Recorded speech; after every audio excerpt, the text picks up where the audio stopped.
So the final session, once again, when it comes to the business end of the agenda, is titled In Conversation with the Corner Office, Why Today's Modern CEO is an Innovator.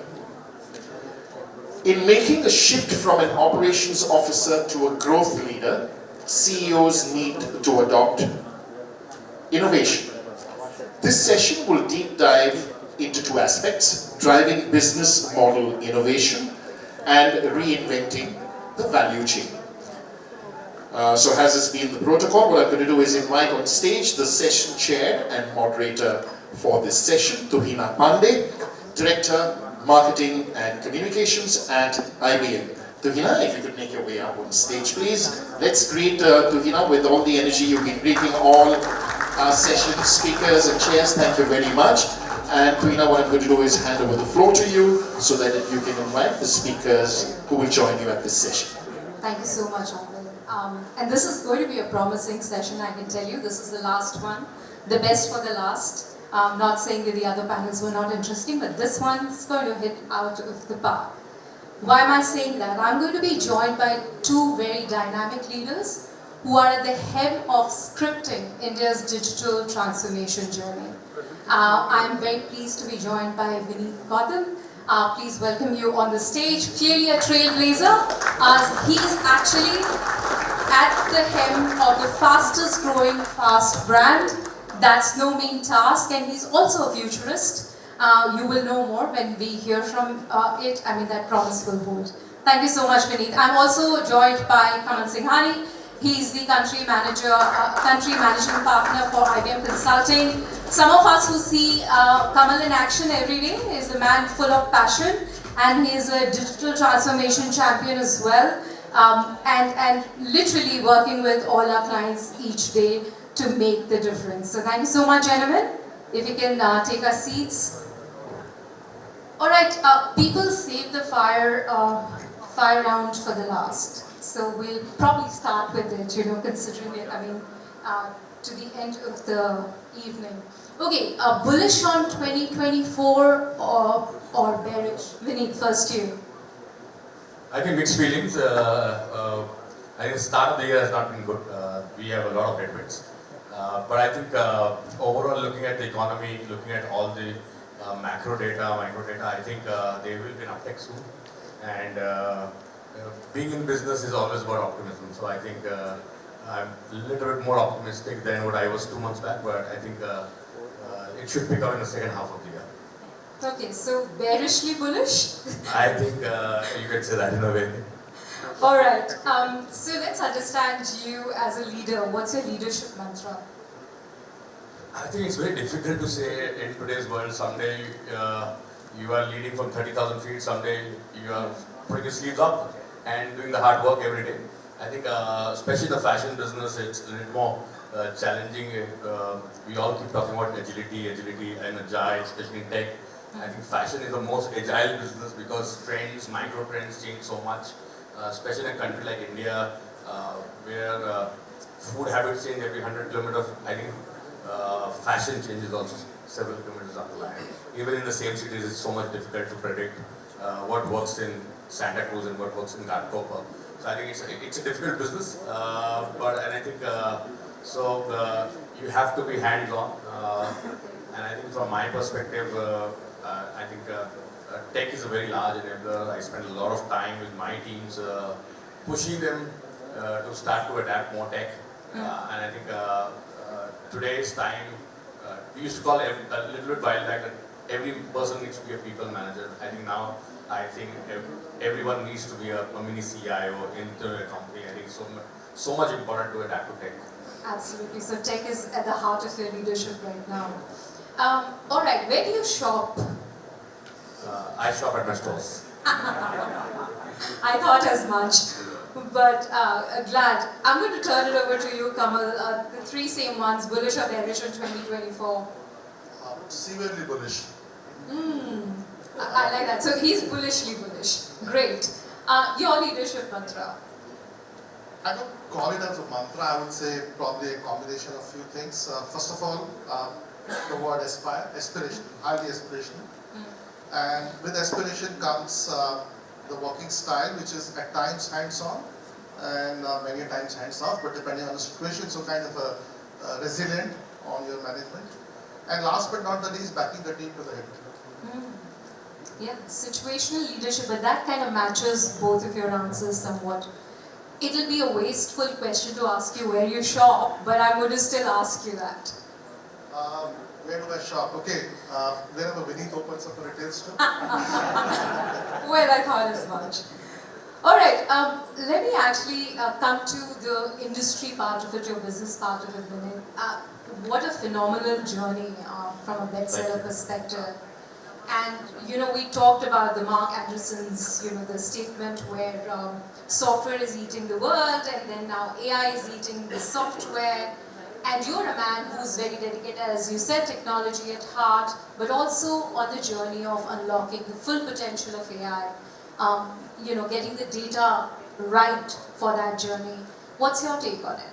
So I think thankfully in our industry, AI is not eating into fashion. So I think we still need to create fashion, we still need to create clothes because they are physical assets, and I think AI can't replace physical assets. So I think which is a good part of it. But I think our perspective, AI is changing the landscape of how we operate. I think they are in a very highly agile business like fast fashion where we operate. I think it's so much difficult to depend on people's skill. And I think that's where we are using a lot of... And maybe for a second, for the audience sake, fast fashion means what? Fast fashion means design to garments on the store in about 30 days. And I think that that's a very, very fast way of looking at it. Are we there? Not fully. Do we want to be there? Yes. So I think that's where the people dependence angle, the predictability, understanding micro trends, understanding market behavior, store-wise behavior, consumer understanding on a day-to-day basis is so much more important. And I think if you look at the amount of data a retail company or a fashion company generates, it's millions of records, or I think billions. I think we've worked with Mrs. Singh a lot, and I think it's so much data that we create every day. How do we put the power of the data to get better decision making? And I think that's where we're using a lot of tech, AI, and I think we've partnered with IBM. We've done something before also, and I think we've again partnered with IBM to have this large transformation journey for our fashion business. And I think that's where we're using this power to enable and help our people take better decisions. Fashion is a lot about gut. This will work and that will not work. And I think with the regulatory things that are coming on sustainability, I think it's become so much important for us to generate the right kind of product that our consumers will consume, and we will not have a lot of leftovers, because that's also bad for business and for the world. And I think that's where we are using and leveraging AI and technology to become better, sharper, and I think much more agile. Absolutely, but a quick word, you talked about gut. Gut and data, that's an oxymoron. How do you find the balance? So I think, I don't know whether you met a fashion designer ever in your life, but if you meet the fashion designer, they can predict what you like.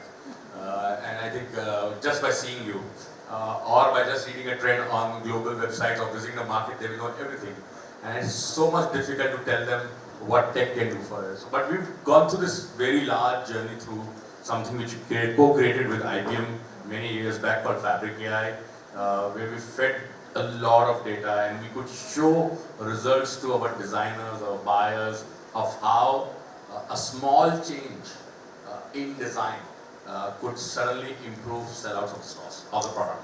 And I think it took us a lot of while. It has not been an easy journey because people who rely on gut, their natural way of working is gut. For them to just brainstorm and say this data. So I think we've taken a lot of steps, we've done a lot of projects to showcase to them that this can work. And I think I'm very glad to say that Fabric AI today is mainstream part of our business. And I think now it's integrated to our entire buying, merchandising systems. And I think, I hope someday we could have an AI buyer that's Man Commerce pet project. I think he's put a name to it also.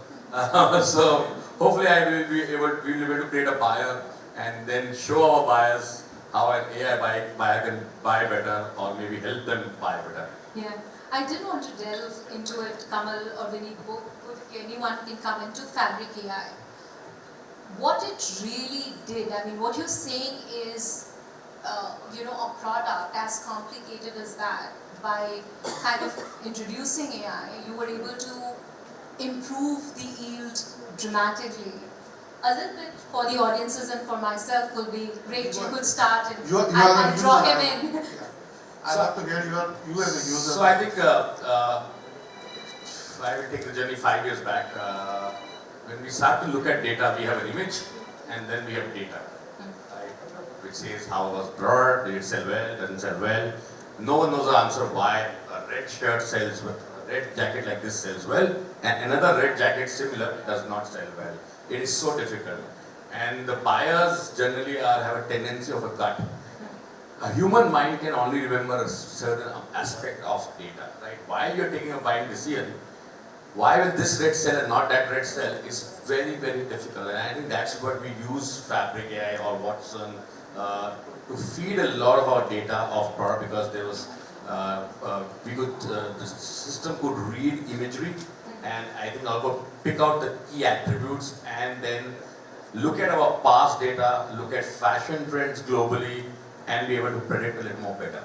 And then we could tweak it down and say, okay, I'll give you an example of a check shirt. I think the easiest is a check shirt. Everyone can associate here with it. Why this check? If you can change the size of the check, how much sellability of that increases is the game changer, and it's almost that money is in your bottom line. I think that's so much power that Fabric AI could bring in for us. If you could move the price down and up, how much of possibility was to upsell that product.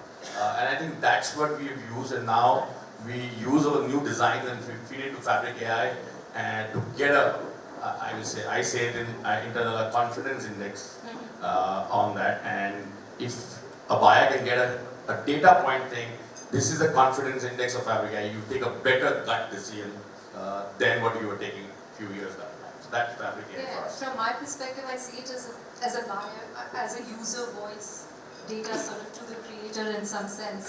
So I think the only challenge with that is a lot of this data is old data. In a fast fashion business, trend changes faster. The future is not equal to past. So I think that is the key part of how we can bring in new trends, what's happening in the world, marry it with our own data of what works, and then be able to predict, and then allow the buyer to take a much more stronger opinion about a new product.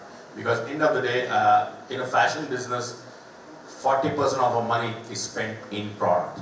If we can have 10% efficiency in that, that is 4% to the bottom line of the company. I think that's what we are trying to change. Yeah.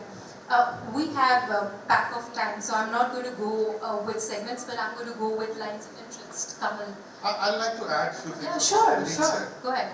And he spoke about my pet project, so whatever he's talking about, I'm co-named it as AI merchandising project. Definitely it's an aspiration to see how a fashion retailer can start having an AI merchandiser sitting next to the business merchandiser, which you have today.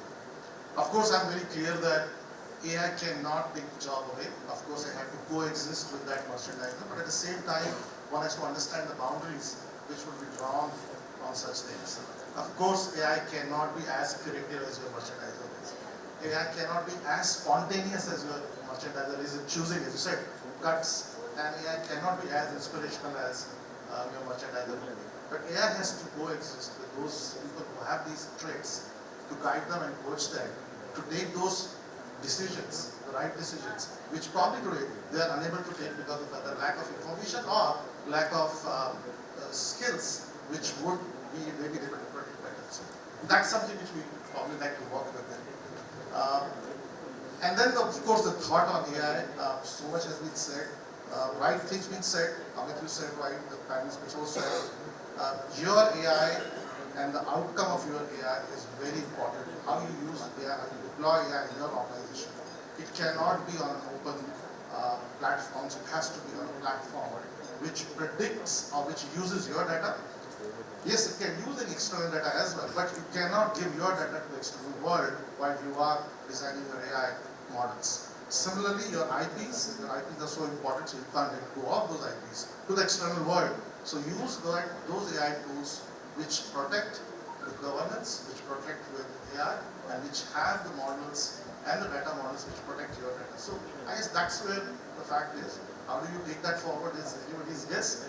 But those who don't use AI, I'm not saying that AI will take the job away, but those who use AI probably will replace the people who are not using AI. Okay, so what you're saying is AI is not going to eat jobs either, just as it's not going to eat fashion. So, good to know, but I can kind of see it always lands back onto the data world. If we have to be successful in the AI era, it's so important we get the data right.